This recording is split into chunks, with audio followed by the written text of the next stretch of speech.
and this surrounding has got 4 realms. You can call it realms, you can call it spheres. हम ये term कई बार repeat कर चुके हैं already, तो you are comfortable with it, ठीक है?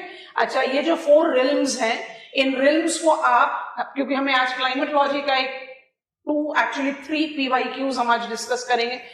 We take it atmosphere है, lithosphere का रेफरेंस हमने ले लिया है. Once I'll be talking about your isostatic rebounding towards end. ठीक है, रुकते हैं अभी. So atmosphere climatology. So which realm of the environment we are concerned when we are studying climatology? It's atmosphere. What was the realm that we were dealing up in our 2 days of foundation? It was lithosphere, which is related to your geomorphological study. Side में लिख दिया. Climatology geomorphology से ज्यादा strong foundation create करता है. Importance में by default both of them can be called the 2 pillars of our syllabus. इसमें कहीं कोई एग्जैजरेशन नहीं है. Both of them are strong pillars of our syllabus. But climatology का रेलेवेंस को अगर जज करना है तो सोच कर देखो. Climatology realm is atmosphere. What do we study? We study weather mechanism. Of course we study many more things, but weather mechanism को पढ़ लेते हैं. Weather mechanism को आप जितनी भी easiest expression में जज करना चाहो तो it basically deals up with 1 temperature and 2 precipitation as the 2 most prominent constituent. कहाँ किस तरीके का टेम्परेचर है और कहाँ कैसे कितनी बारिश होती है, कब होती है, एक्सेट्रा. अब बस इन्हीं पॉइंट्स को आप अपने दिमाग में रखें और जज करने की कोशिश करें. The statement that I have made, climatology has got more stronger say in creating foundation of our syllabus, क्योंकि यही 2 चीजें तो डिटरमाइन करेंगी. हम सिर्फ रिल्म के रेफरेंस में भी बात कर रहे हैं. यही 2 चीजें तो डिटरमाइन करेंगी. Sea surface temperature, salinity of ocean water, which tends to determine oceanic current system. Oceanic current system को हम गाइयर सर्कुलेशन बोलते हैं. बड़ा पॉपुलर टॉपिक है ओशियानोग्राफी का, और क्योंकि जीएस से ओवरलैप करता है तो आपने डेफिनेटली उसके बारे में सुना है, पढ़ा है. Gyre circulation is regulated not just by salinity या density of ocean water, it is regulated by planetary winds. अगर हम एनसीईआरटी की डेफिनेशन को पिकअप करने की कोशिश करें, एनसीईआरटी कहती है surface current system of oceans is movement of surface water in a particular direction throughout the year in the influence of planetary wind. आपने planetary wind को पकड़ लिया तो आप oceanic current systems को पकड़ पाएंगे. जिस जगह पर टेम्परेचर बहुत ज्यादा है एंड प्रेसिपिटेशन कम हो रही है. टेम्परेचर ज्यादा है में हम ऐसे अपना हाथ उठा रहे हैं क्योंकि टेम्परेचर ज्यादा इज इक्वल टू इवापोरेशन ज्यादा होगा और प्रेसिपिटेशन कम है. What does that mean? You are taking away water more and you are diluting it less, तो सैलिनिटी हाई होगा. आपका एक और रिल्म है, ये हो गया आपका ओशन, ओशियानोग्राफी, ओशन रिल्म हो गया. आपका एक और रिल्म है बायोस्फेयर. बायोस्फेयर में लाइफ, सॉइल, सब चीजों को आप क्लाइमेट के साथ रिलेट करो. सोचो, आई हैव गॉट प्लांट, सोचकर देखना है. डेजर्ट प्लांट को हम बोलते हैं ज़ेरोफाइट्स. ठीक, ज़ेरोफाइट्स कौन से प्लांट्स होते हैं? The plants that are adapted to drier conditions. What are their typical adaptations? They have very deep roots. हम उस टाइप के प्लांट जिनका बहुत डीप रूट होता है उनको बोलते हैं फेरियाटोफाइट्स. उनके नीडल शेप्ड लीव्स होते हैं so that they can minimise transpirational loss. अब इसका उल्टा कर दो, आपको एकदम वेट लोकेशन में, इक्वेटोरियल रेन फॉरेस्ट में, वहां क्या होगा? बट्रेस रूट पड़ा है, environment, ecology, biodiversity, climate change. Tall trees of rainforest have got their roots outside the surface. Trees इतने टॉल हैं कि उसको सस्टेन, क्योंकि रूट्स कैसे होंगे? Drier the climate, deeper the root, wetter the climate, shallower will be the root. Similarly, drier the climate, needle shaped leaf so that you can minimize transpirational loss. Wetter the climate, broad leaf ताकि आप maximise करें ट्रांसपिरेशनल loss. में तो आप सड़ जाओगे. आ गया climate का अडेप्टेशन। और story doesn't and here, soil पर भी हमने एक अर्लियर सेशन में आपसे कहा था excess of everything is bad.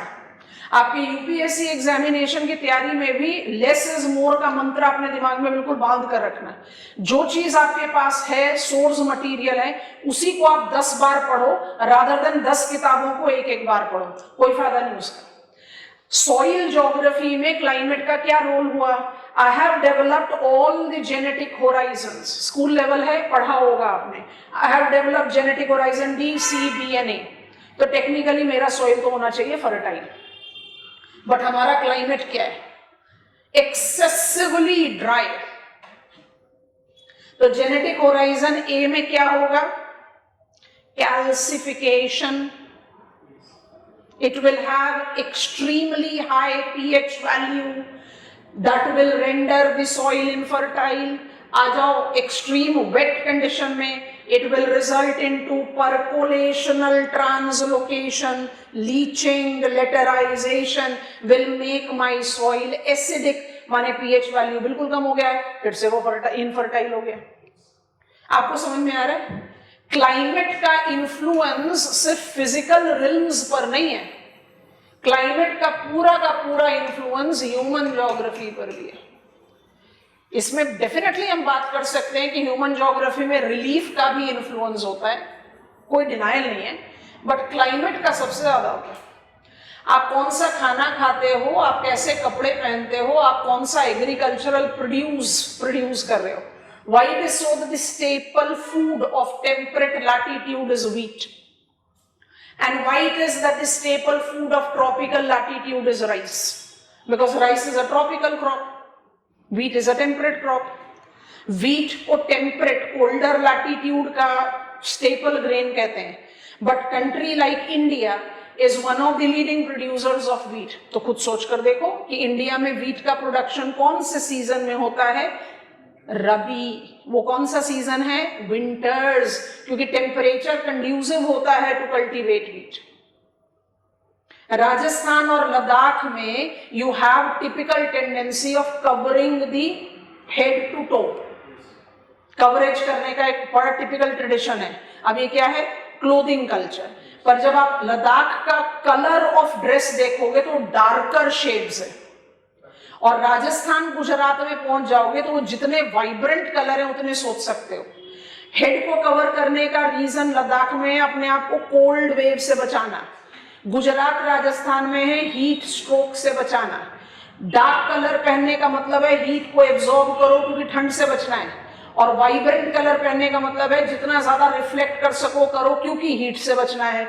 आप सोच कर देखो कि क्लाइमेट का ये रेलेवेंस है। तो जितना आप डेफिनेटली किसी भी एनालिसिस में पिकअप करो, geomorphology, climatology, pillars of my syllabus, कोई डिनायल नहीं। कोई भी एक ऐसा साल नहीं गया है 1991 से जब जियोमॉर्फोलॉजी और क्लाइमेटोलॉजी पर क्वेश्चन नहीं आए, not a single year. Direct, passive, overlapping, किसी भी नेचर का क्वेश्चन हो, बट क्वेश्चन है। तो आपको ये चीज अपने दिमाग में रखनी है that these are going to create that base जिसको आपने सिर्फ अप्लाई करते चले जाना, और जब आप अप्लाई करने की कैपेसिटी में आ जाओगे आप तैयार हो गए यूपीएससी के लिए। तो ये कोई रॉकेट साइंस नहीं है, it is something that just requires a strategic planning and abide by the rule of consistent, discipline, intelligent hard work, और कुछ नहीं। आज जो इंपॉर्टेंट टर्म्स हम अपने फोकस में रखेंगे, आई हैव लिस्टेड इट ताकि हम कोई चीज को मिस नहीं करें, फिर हम पीवाईक्यू को पिकअप करते हैं। तो हमारे जो कोर टर्म्स हैं आज के डेट में जिसको हमने पिकअप करना है, because will be learning one important weather mechanism. कौन से वेदर मैकेनिज्म को आज हम पढ़ने की कोशिश कर रहे हैं? पिछले 2-3 दिनों से न्यूज़पेपर पे लगातार आ रहा है, और हमने कुछ न्यूज़पेपर क्लिपिंग्स भी ली हैं अपने लिए, जिसको जज करने के लिए will be talking about monsoons and El Nino. So आज जो हम स्टडी करने के लिए जा रहे हैं वो है मॉनसून्स। अब क्या होता है कि जैसे हम ये टर्म पिकअप करते हैं मॉनसून्स या मॉनसूनल मैकेनिज्म, ग्लोबल पर्सपेक्टिव में सबसे पहले तो दिमाग में ये डाल दो कि मॉनसून मतलब सिर्फ इंडिया नहीं, चाइना ऑल्सो एक्सपीरियंसेस मॉनसून्स, उसको हम बोलते हैं सब tropical monsoon. Yemen, coastal Somalia also experiences monsoon, उनको कहा जाता है साउथ ईस्ट मॉनसून। इंडिया में नॉर्थ ईस्ट मॉनसून भी एक्सपीरियंस किया जाता है, जिसको कहते हैं retreating monsoon. But when I talk about weather mechanism, which has got immense complicated factors associated with it, it relates to Indian monsoons, that too summer monsoons. And when I learn climatology, monsoons is one of the regional seasonal winds. If I have to classify monsoons, हम कहते हैं monsoons are nothing but regional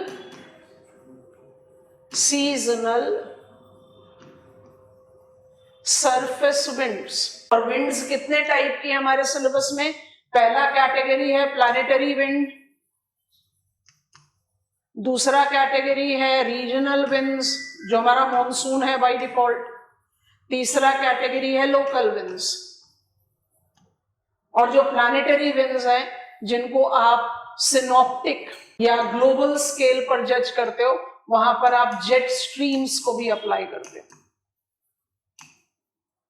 तो मेरे पास बड़े सारे wind type है जो पढ़ने हैं।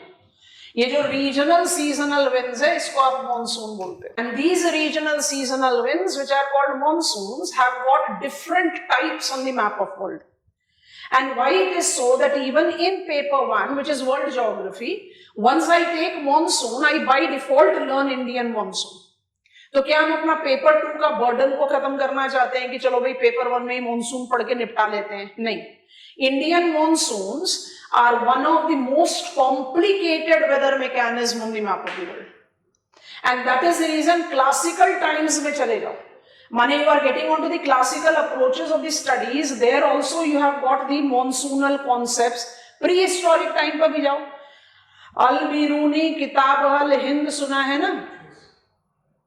किताब al Hind, Al Biruni Arab scholar, वहां पर टर्म मिलता है मुझे मौसम, and mausam is the term from where monsoon have evolved. वो भी किस मॉनसून की बात कर रहे हैं? इंडियन मॉनसून की। Classical climatologist sir Halley has talked about Indian monsoon. तो हम अपना कोई बर्डन कम नहीं कर रहे, इंडियन मॉनसून सबसे ज्यादा कॉम्प्लिकेटेड फैक्टर है। तो इसको लर्न करने के लिए there are certain terms that you have to keep in mind, और उन्हीं टर्म्स को लर्न करते हुए कुछ पीवाईज क्यूज को सॉल्व करेंगे, तो एक concept clarity towards climate evolve होगा। ठीक है, तो हमने अभी आपसे बात करी कुछ इंपॉर्टेंट टर्म्स हैं मॉनसून के ड्राइवर्स के तौर पर। आज हम सबसे पहले इनको समझने की कोशिश करेंगे, फिर इनको अप्लाई करते हुए कुछ पीवाईक्यूज को सॉल्व करेंगे। ठीक है, तो which are the prominent drivers? Thermal concept या थर्मल, इसमें हम लर्न करेंगे टेम्परेचर एनोमली। याद करो ये term, first day of the class में बताया था ना, काराकोरम एनोमली। याद आ रहा है? कुछ याद आ रहा है? Come on, give me, go ahead. Karakoram anomaly को कैसे समझाया था? Warming up of the climate is equal to retreat of the glacial snout and retreat of the mass of the glacier. But Karakoram तो सर्ज कर रहा है, काराकोरम ग्लेशियर्स तो surge कर रहे हैं। तो एनोमली का डिक्शनरी में मीनिंग होता है डेविएशन फ्रॉम नॉर्मल। तो सबसे पहली चीज जो हमें जज आउट करनी है वो थर्मल अप्रोच या thermal driver with temperature anomaly. उसके साथ भी टेकअप स्टडी ऑफ, बड़ा इंटरेस्टिंग है, मैस्करीन हाई। सुना है? मैस्करीन हाई, मैस्करीन नाम है एक सबमरीन रिलीफ फीचर का।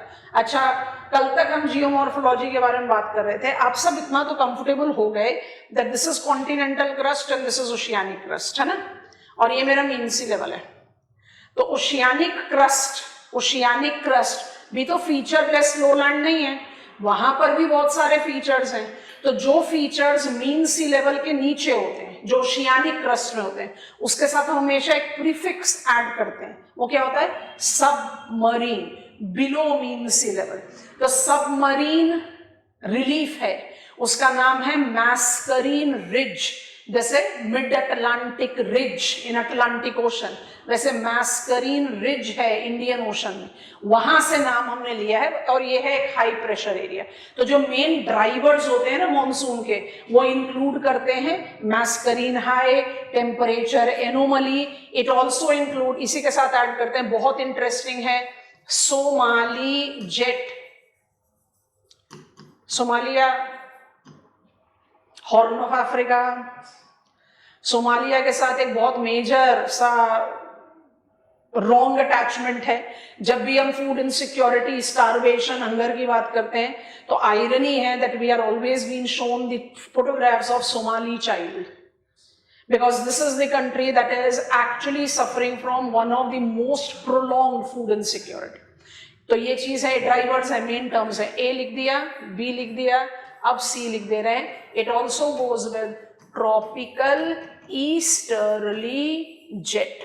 तो ये मेरा फर्स्ट ब्लॉक ऑफ टर्म्स हैं जिनको हम समझने की कोशिश करेंगे। ये हमारा रेफरेंस स्लाइड रहेगा, जरूरत पड़ेगी दोबारा से इसको ओपन कर देंगे। ये मेरा ड्राइवर्स है, ड्राइवर्स में मेरे पास 3 टर्म्स हैं जो मुझे समझना है, तभी हम PYQ सॉल्व करेंगे। और जो डिस्टर्बिंग एलिमेंट्स हैं, जो डिस्ट्रप्टर्स हैं, जो इस मैकेनिज्म को इंटरप्ट करते हैं, उनको हम कैसे देखें। सुना है El Nino and southern oscillation. हम शुरुआत यहीं से करेंगे, न्यूज़पेपर क्लिपिंग्स दिखाएंगे आपको। El Nino southern oscillation has to be integrated with Indian Ocean dipole. It has to be interrelated with Madden-Julian oscillation. ये सब ऐसे टेली कनेक्शंस हैं जिनको हाइप किया गया है कि बड़ी मुश्किल है, बड़े मुश्किल है, बड़े मुश्किल है। बहुत मुश्किल नहीं है। सिर्फ क्या चीज होती है, जब आप कोई एक एलिमेंट को इंडिविजुअली पढ़ रहे हो, मतलब you are just trying to understand straight path, ये चीज ऐसे होती है, तो आसान लगती है। बट इन रियलिटी कोई भी चीज एक सिंगल डायमेंशन पर तो हो ही नहीं सकती। It has got the overlapping influence of many things. तो जैसे आप उनको ओवरलैप करने लगते हो तो थोड़ा सा कॉम्प्लेक्सिटी एनहांस होता है। वो complexity enhancement is the reason कि बहुत सारे बच्चे डर जाते हैं MJO, IOD, ENSO, इन सबको कैसे हैंडल करें या कैसे मैनिपुलेट करें। ये ज्यादा मुश्किल काम नहीं है, आराम से हो सकता है।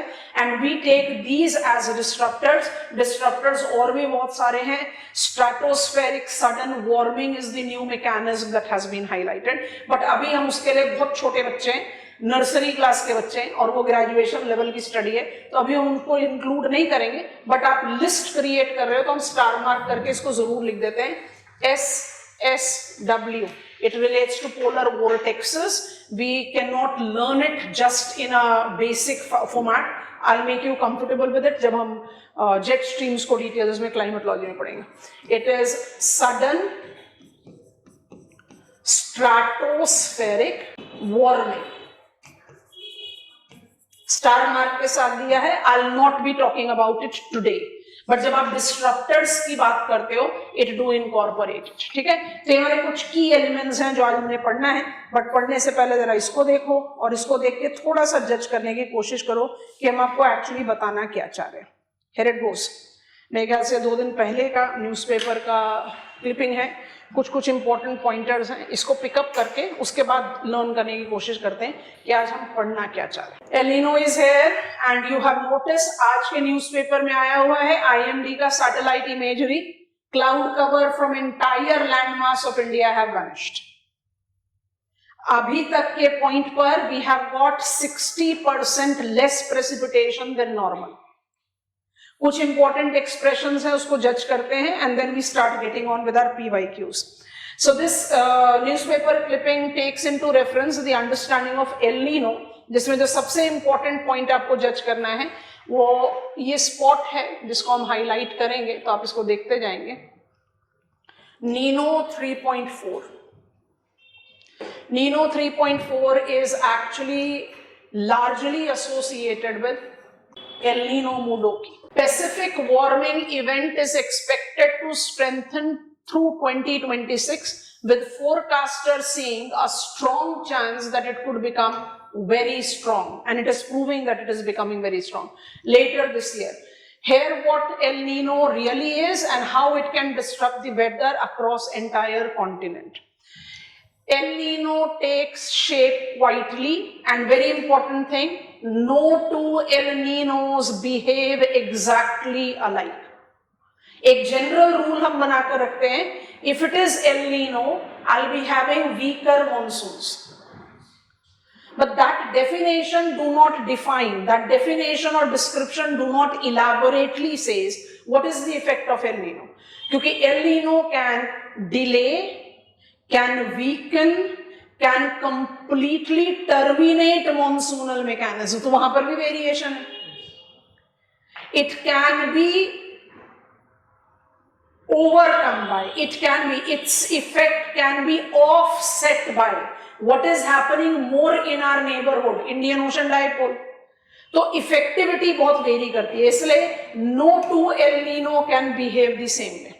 Be very cautious. Scientists say one of the key signs of approaching El Nino is the ocean temperature in specific patch.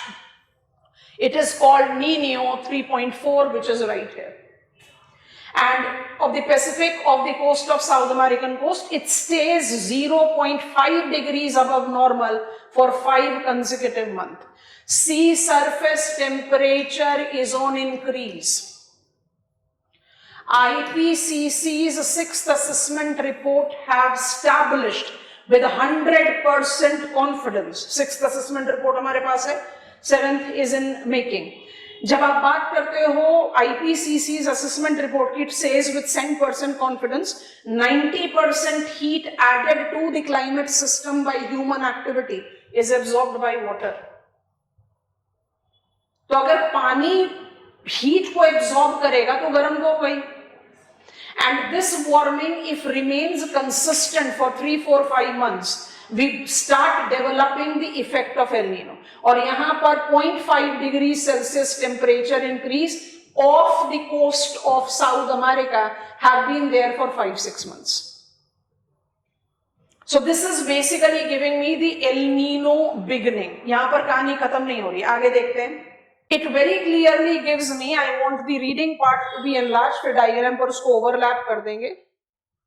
Visible carefully now. I think this is favorable in the camera screen. What kind of effect El Nino tends to induce on weather conditions? This is important because we have to learn the PYQs with the reference.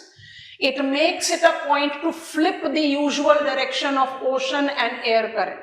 जो normal direction है उसको flip कर देना, उसको week कर देना या उसको उल्टा कर देना. नॉर्मली, अब नॉर्मली क्या होता है? Trade winds carry warm water from America's और ईस्टर्न पैसिफिक. अब ये भी बड़ा इंटरेस्टिंग पॉइंट है, पहले रीड करते हैं फिर मैप पर बताते हैं. To western Pacific. इमेजिन करो मैप ऑफ वर्ल्ड, इमेजिन करेंगे मैप ऑफ वर्ल्ड. इसमें relative, yes Times of India देते हैं, इसमें रिलेटिव लोकेशन की बात करो. Geography is a spatial discipline. Spatial discipline में आप लोकेशन को बहुत ज्यादा प्रोमिनेंस देते हो.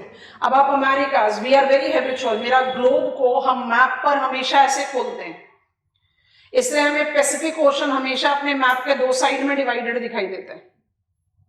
तो हमको पैसिफिक ओशन को देखने की इतनी यूनाइटेड देखने की इतनी आदत है नहीं. अगर आप पैसिफिक ओशन को जज करेंगे, पैसिफिक ओशन, ये जो आपको दिखाई दे रहा है पैसिफिक ओशन, ये पैसिफिक का ईस्ट होगा. East of Pacific Ocean is west of Americas. I am opening one map. आप लोग सब लोग अपने सामने खोलो अपना world map. Open world map in front of you. I have also opened it in front of us. Pacific divided, जो हमारा नॉर्मल लुक ऑफ पैसिफिक रहता है, because this is how we open up. वो हमारी choice है, हम उसको Pacific, Atlantic, Indian कहीं पर भी खोल सकते हैं, but this is the normal look of our map. ठीक है, अब इस नॉर्मल लुक पे जरा ध्यान से देखना. जब हम कहते हैं ना पेरुवियन करंट, ये Peruvian current, I am just drawing it है and I am just labelling it क्योंकि मुझे इसकी रिक्वायरमेंट है एल नीनो का जजमेंट लेना. इसका नाम है Peruvian current and it is also popularly called Humboldt current. जैसे ही आप पेरुवियन करंट को देखते हो आप कहते हो it is east boundary current, क्योंकि ओशियानिक करंट तो ओशन का होगा ना, तो ये पैसिफिक का ईस्ट ही तो है, अमेरिकाज का वेस्ट है। shoreline of Pacific with Americas will be Eastern Pacific. Shoreline of Pacific with Asia and Eurasia will be Western Pacific. आपको समझ में आ रहा है? ईस्टर्न पैसिफिक, पैसिफिक हमारी रिक्वायरमेंट है। एक और सैंपल ले लेते हैं और क्लैरिटी के लिए। Indian Ocean, west of Indian Ocean is east of Africa. Getting it? इसको कहते हैं रिलेटिव लोकेशन। जब आप कॉन्टिनेंट्स की बात करते हो तो आप कॉन्टिनेंट के रेफरेंस पे डायरेक्शन लेते हो। जैसे आप क्या कहेंगे, अटाकामा डेजर्ट यहां पर है, आपके सामने आपके स्कूल एटलसेस खुले हुए हैं, आप उन स्कूल एटलसेस में लोकेशंस को ध्यान से देखो, फिजिकल और political map of world overlap करते हुए चलो। हमने फिजिकल मैप ओपन किया है क्योंकि अभी हमें ज्यादा पॉलिटिकल डोमेन पर लेना नहीं। आपको western part of South America में पेरू भी दिखाई दे रहा होगा। पेरू के साउथ में जाएंगे आपको Chile as a linear country भी दिखाई दे रहा है ना। ये पूरा का पूरा लीनियर बेल्ट, ये चिलियन टेरिटरी। अब हम बस यहाँ पर एक हल्का सा पैच बना दे रहे हैं ब्लैक से जानबूझकर, थोड़ा सा डिस्टॉर्टेडली बड़ा है बट बना दिया। ये है हमारा अटाकामा डेजर्ट, नाम सुना है? Atacama Desert is driest desert of the world with 12 centimeters of annual precipitation. Geographically किसी एरिया को डेजर्ट होने के लिए 50 सेंटीमीटर तक की बारिश भी सही है। डेजर्ट का डेफिनेशन अमाउंट ऑफ प्रेसिपिटेशन से नहीं डिफाइन होता। डेजर्ट का डेफिनेशन डिफाइन होता है evaporational loss is more than precipitational gain. Delhi का एवरेज एनुअल प्रेसिपिटेशन 45 सेंटीमीटर्स है और हम कह रहे हैं क्लाइमेटोलॉजिकली डेजर्ट वो होगा जिसमें 50 सेंटीमीटर तक बारिश हो सकती है। तो दिल्ली को तो डेजर्ट होना चाहिए, वो नहीं है, क्योंकि अमाउंट ऑफ प्रेसिपिटेशन नहीं डिसाइड करेगा कि आप डेजर्ट है कि नहीं। क्या डिसाइड करेगा? प्रेसिपिटेशन कितना इफेक्टिव है। 50 सेंटीमीटर का precipitation if is less than evaporational loss तो ऑटोमेटिकली वो डेजर्ट होगा। अब हम अटाकामा पर पहुंच गए। Atacama is driest desert of the world with 12 centimetres of annual precipitation. It is located in western Chile on the shore of south east Pacific, west of South America, east of Pacific. बात समझ में आ गई? ये जो चीज हम learn कर रहे हैं इसको क्या बोलते हैं? Relative location. क्या बच्चों आगे बढ़ सकते हैं? अब जो पेरुवियन आपका जो एल नीनो का डिमार्केशन है, आप जो न्यूज़पेपर क्लिपिंग को देख रहे हो, वो क्या बोल रहा है कि जब वार्मिंग अप होता है, when there is warming up of the Pacific which is off the coast of South America, जिसको आप नीनो 3.4 बोल रहे हो, ये क्या करेगा? पूरे वेदर मैकेनिज्म को ऑफसेट कर देगा। क्यों कर देगा ऑफसेट? अब इसके लिए जज करना पड़ेगा, इसलिए हमने आपको कहा कि we have to learn some of the important aspects. थोड़ा सा रफली ड्रॉ किया है, स्ट्रेट लाइन नहीं आया फिर भी काम चलेगा। 0 डिग्रीज इक्वेटर ड्रॉ कर दिया। इक्वेटोरियल बेल्ट को अगर आप ड्रॉ करें एंड जस्टिफाई करें, ये आपका ट्रेड विंड का बेल्ट है। Planetary wind, trade wind. Trade winds are the lowest latitudinal planetary wind. Normally क्या होता है, यहां से ट्रेड विंड ऑफ शोर जा रही है और यहां पर ट्रेड विंड ऑन शोर आएंगी, यही होगा ना। जब विंड ऑफ शोर, अच्छा ये ऑफ एंड ऑन शोर का भी बड़ा इंपॉर्टेंट लॉजिक है। हमने कई बार ये डायग्राम बनाया है और ये डायग्राम बहुत इंपॉर्टेंट है। बोर्ड पर जा रहे हैं 2 मिनट के लिए, उसके बाद वापस से इस मैप पर आएंगे। Page added. This is my continental crust, this is my oceanic crust. सारी टर्मिनोलॉजी क्लियर करा रहे हैं, ध्यान से पिकअप करते जाओ। जो काफी इंटरचेंजेबली यूज करते आए हो, आज के बाद मत करना। This is my mean sea level, this is my oceanic crust, this is my continental crust, this is my shoreline, this is my coastline। आप नॉर्मली इन दोनों टर्म्स को इंटरचेंजेबली यूज करते हो ना? नहीं है इंटरचेंजेबल, अलग है एक दूसरे से। मीन क्या चीज है? It's mean of high tidal level and low tidal level. अगर हाई टाइडल लेवल होगा, कलर चेंज करके आउटलाइन करते हैं, अगर हाई टाइडल लेवल होगा तो बाय डिफॉल्ट पानी जो है वो शोर लाइन से थोड़ा भीतर की तरफ जाएगा। मान लीजिए कि मेरा हाई टाइडल लेवल यहां पर है तो पानी जो है वो शोर लाइन से थोड़ा और भीतर तक जाएगा। ठीक है, तो ये जो आपका एरिया है, जो ये आपका एरिया है between shore line and coast line, इसको आप क्या बोलेंगे? Inter tidal. थम्स अप कर दो। और इंटर टाइडल ग्लेशियर बताया था पहले दिन के क्लास में। इंटर टाइडल क्या होता है? इट इज ऑन शोर। ऑन शोर, अभी हमने एक बात की ना, ऑफ शोर विंड, समझ में आया?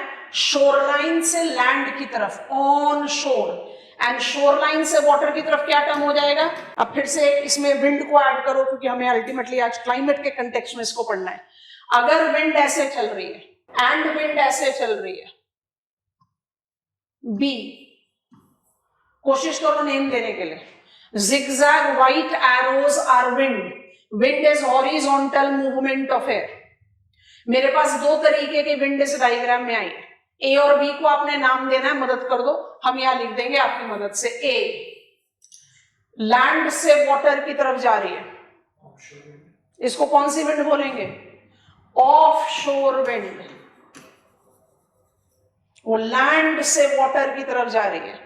जो विंड लैंड से वाटर की तरफ जाएगी वो ड्राई कंडीशन ही क्रिएट करेगी। बी किस तरीके का विंड है? ऑन शोर विंड। ऑन शोर विंड वाटर से लैंड की तरफ जाता है और ये by default waiter condition create करता है। क्यों? पानी से तो मॉइस्चर अटेन करके वो बारिश कर पाएगा। I need a thumbs up, go ahead. बहुत एलिमेंट्री चीज है बट बहुत इंपॉर्टेंट है। सुंदरबंस कहाँ है? इंटरटाइडल। सुंदरबंस कहाँ है? इंटरटाइडल। इंटरटाइडल का क्या मतलब? इंटरटाइडल का मतलब होता है that land area which sometimes gets inundated माने डूबा हुआ, submerged, and sometimes is exposed. So shoreline is the boundary between land and water, and coastline is the landward limit of high tidal। और इस diagram के हिसाब से बड़े आराम से दिमाग में स्टिक कर जाता है, कोई डेफिनेशन में प्रॉब्लम नहीं। ठीक है, वापस आ रहे हैं मैप पर। अब नॉर्मली क्या होता है? नॉर्मली ऐसा होता है that we experience trade winds moving offshore from here। जब विंड ऑफ शोर होंगी तो ऑटोमेटिकली ये सारा एरिया ड्राई होना है, एंड विंड दस इज ऑन शोर हेयर। तो आप अपने सारे टेक्स्ट में जब भी आप एल नीनो या मॉनसून्स के बारे में करते हो तो it says Darwin, it says Irian Jaya. Recall करो, हमने जो आपको एक चीट कोड बताया था कि ऑस्ट्रेलियन टाउन्स का नाम आप बीएससी एमए पीएचडी करके याद कर लो, तो डी क्या है? Darwin. Darwin is the administrative capital of northern territory of Australia. तो डार्विन में ये आइलैंड है आपका इरियन जाया and Papua new Guinea. Interesting है। मैप ऑफ साउथ ईस्ट, नहीं साउथ ईस्ट मत खोलो, साउथ ईस्ट ही खोलो। Map of south east Asia open करो, हम इसी को जूम इन कर। साउथ ईस्ट एशिया बोला, एशिया नहीं बोला।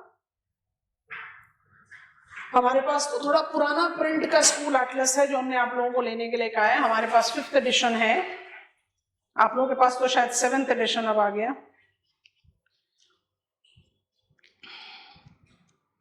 बिकॉज अपडेटेड एटलस जब नया परचेज करना है तो अपडेटेड लेना हमेशा ही एडवाइजेबल है। ये वाला मैप बोल रहे हैं खोलने के लिए।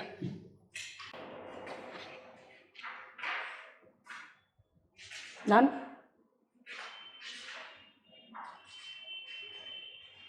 पेज नहीं बता सकते क्योंकि सबका अलग अलग प्रिंट चल रहा है, तो पेज से कंफ्यूजन ही होगी। ओपन हो गया? अच्छा, ध्यान से देखो, ये वाला आइलैंड देखना है आप लोगों ने। हमने वर्ल्ड मैप पे काफी जूम इन कर दिया आपके सपोर्ट के लिए। तो जब आप बात करते हो ना कि ऑन शोर विंड्स आ रही हैं towards Darwin, towards Irian Jaya, then towards Indian Ocean region, तो डार्विन तो हमें पता है, Darwin is the capital city, उसके बारे में भी बात नहीं करें। ये आइलैंड, इस आइलैंड को हम जनरली समझाने के पर्पज से बोलते हैं ये थोड़ा सा एक टिपिकल बर्ड शेप आइलैंड दिखाई दे रहा है। हम इसको ना रफली आउटलाइन कर दे रहे हैं, आपने करना नहीं है, आप अपने मैप पर जरा इसको ध्यान से देखो। इस आइलैंड का नाम क्या है? इस आइलैंड का नाम है न्यू गिनिया। इस आइलैंड का नाम है न्यू गिनिया। ये आइलैंड पॉलिटिकली डिवाइडेड है दो हिस्सों में। रफली यहां पर बाउंड्री लाइन बना दे रहे हैं। ये जो वेस्टर्न पार्ट है इसका, इसको बोलते हैं इरियन जाया। ये किसका हिस्सा है? ये पॉलिटिकली इंडोनेशिया का हिस्सा है। आप अपने मैप में साउथ ईस्ट एशिया देख रहे हो, Indonesia is country of south east Asia, तो आपको दिखाई दे रहा है ना कि वो इंडोनेशियन टेरिटरी में शेडेड है, और जो ईस्टर्न पार्ट है वो ब्लैंक छोड़ा हुआ है। क्यों छोड़ा हुआ है? क्योंकि वो एशिया का हिस्सा ही नहीं है। ये जो इसका ईस्टर्न पार्ट है, इसको आप क्या बोलते हो? It is called Papua new Guinea. Papua New Guinea is an independent country of Oceania. Indonesia is the country of Asia. World का ओनली आइलैंड, ध्यान से सुनना हम क्या बोल रहे हैं, वर्ल्ड का only island which is divided into two continents. Irian Jaya is equal to Indonesia, thus Asia, and Papua New Guinea is Oceania. Of course आप Papua New Guinea के साथ मेलानीशिया, दस ओशनिया बोल सकते हो, बट अभी हम माइक्रोनेशिया, मेलानीशिया और पॉलिनेशिया का डिवाइड आपको नहीं सिखा रहे। आपको समझ में आ गया? तो आपके न्यू गिनिया आइलैंड में बारिश होती है, डार्विन में बारिश होती है, इंडोनेशियन बेल्ट में बारिश होती है और इंडिया में बारिश होती है। क्यों होती है? क्योंकि विंड कहां से चली आ रही है? थिकर मार्कर, बहुत मोटा विंड ऑन शोर इधर होती जा रही है, और होती जाएगी तो बाई डिफॉल्ट बारिश करेगी। और ऑफ शोर किधर होती है? पेरुवियन शोर से। ये आइडियल है। अब हम वापस आ रहे हैं अपने न्यूज़पेपर की रीडिंग पर, ताकि हम PYQs आराम से रिजॉल्व आउट कर सके। Okay, here we go. So I am reading it again. हमने हटा दिया था very thin, and here we go.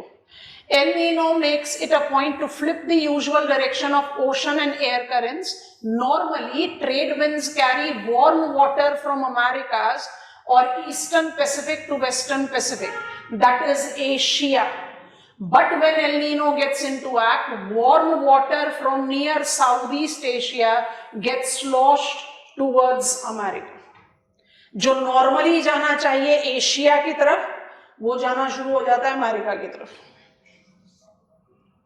And this reversal will be carried on by what is the thermal concept. But before I take you there further, El Nino को El Nino क्यों बोलते हैं? ये part of your newspaper clipping is बहुत conventional. Child Christ, Peruvian fisherman, anchovy fishing यहाँ पर ज्यादा होती है, उसका रेफरेंस है। और ये जो आपका neutral and El Nino year का मैप दिया हुआ है, ये भी दिखा देते हैं, जूम अप में ज्यादा आराम से दिखेगा। And then I take you to another slide, here you go. Trade wind Americas से लेकर जाएगा ओशनिया, एशिया, और जब एल नीनो ईयर होगा तो ये जो मूवमेंट है डॉटेड एरो वीक हो रहा है, और ये वीकिंग होने से pushing warmer water away from Asia closer to Americas. तो यहाँ ड्रायर कंडीशंस और यहाँ कंपैरेटिवली बेटर कंडीशंस, रिवर्सल। तो क्वेश्चन अराइज कर रहा है that why and how we are experiencing this. तो सी सरफेस टेम्परेचर इंक्रीज को तो बाई डिफॉल्ट आप एसोसिएट कर सकते हो with absorption of heat added to the climate system. और जो इसका प्रिडिक्शन है WMO का इमेज है, इसको ध्यान से देखेंगे, बाकी हमें कुछ और डिमार्केट नहीं करना। I just want you to see this, और इसमें फोकस कर लो कि 110%, हम में से मेजॉरिटी नहीं लिख रहे मेन इस साल, क्वेश्चन आना ही है सुपर एल नीनो पर, GS में आए चाहे ऑप्शनल पर है, क्योंकि we have to understand that up to 80% of annual rainfall in our country comes from southwest monsoon. South west monsoon से 75 से 80% बारिश की आपकी डिपेंडेंसी है। अगर मॉनसून वीक या फेल हुआ तो इसका सिर्फ इफेक्ट खरीफ सीजन पर नहीं पड़ेगा, रबी जायद पर भी पड़ेगा, वाटर रिसोर्सेस पर भी पड़ेगा, हाइड्रो इलेक्ट्रिसिटी जनरेशन पर भी पड़ेगा, एग्रीकल्चर पर पड़ा तो फूड सिक्योरिटी पर पड़ेगा, एग्रीकल्चर में पड़ा तो रॉ मटेरियल एंड इंडस्ट्रीज पर पड़ेगा. So it will have that kind of spiraling effect जिसका इन्फ्लुएंस बहुत स्ट्रांग होगा. I want you to please see the colour. Drier than normal is shaded in yellows. Wetter than normal, जो wet हो ही जाते हैं normally, जिनको normally dry होना चाहिए, Atacama is dry as desert. Here you go, पूरा का पूरा India drier than normal, and this drier than normal has been depicted more elaborately for the region. ये भी देखो, share कर देंगे, slides important है. South Asian Climatic Outlook Forum, IMD Pune, India का फोरकास्ट 2026. येलो, जो तीनों शेड ऑफ येलो है इसको देख लो, बिलो नॉर्मल है. पूरा का पूरा मैप दिखाई दे रहा है उसमें, below normal. It is going to be a devastating year and it is not going to remain in 2026. ये 2027 पर भी जाएगा. And all these expressions are important. आप इसको environment ecology, biodiversity, climate change के साथ रिलेट आउट करो, आप इसको ऑप्शनल ज्योग्राफी के साथ रिलेट आउट करो. It's very important. This is WMO and SASCOF assessment and we are actually experiencing this. IMD का आज तक के फोरकास्ट में 50 से 60% रेन डेफिसिट है इंडिया में. अब जरा कॉन्सेप्ट्स को पिकअप करते हैं जो हमने आपको लिस्ट बताया, फिर हम आपको क्वेश्चन पर लेकर जा रहे हैं. This is my terms. Thermal concept with temperature anomaly apply. ये हमने एक्सप्रेशन पहले भी पूछा हुआ है because it is something which is very elementary and we should be in the position of handling it out. Mumbai Delhi comparison. अगर आप मुंबई और दिल्ली के कंपैरिजन वेदर कंडीशंस को कंपेयर करने की कोशिश करते हो तो आपके दिमाग में क्या आता है? That Mumbai goes with equitable and Delhi goes with extreme. Delhi why goes with extreme because Delhi is continental. Delhi ले लो, हैदराबाद ले लो, नागपुर ले लो, कोई भी कॉन्टिनेंटल लोकेशन ले लो. मुंबई नहीं लेना, चेन्नई ले लो, कोलकाता ले लो, you can take any coastal location. So it is like more I am continental, more I am extreme. और यही चीज आपको थर्मल कॉन्सेप्ट का फंडामेंटल्स बताती है विद एनोमली.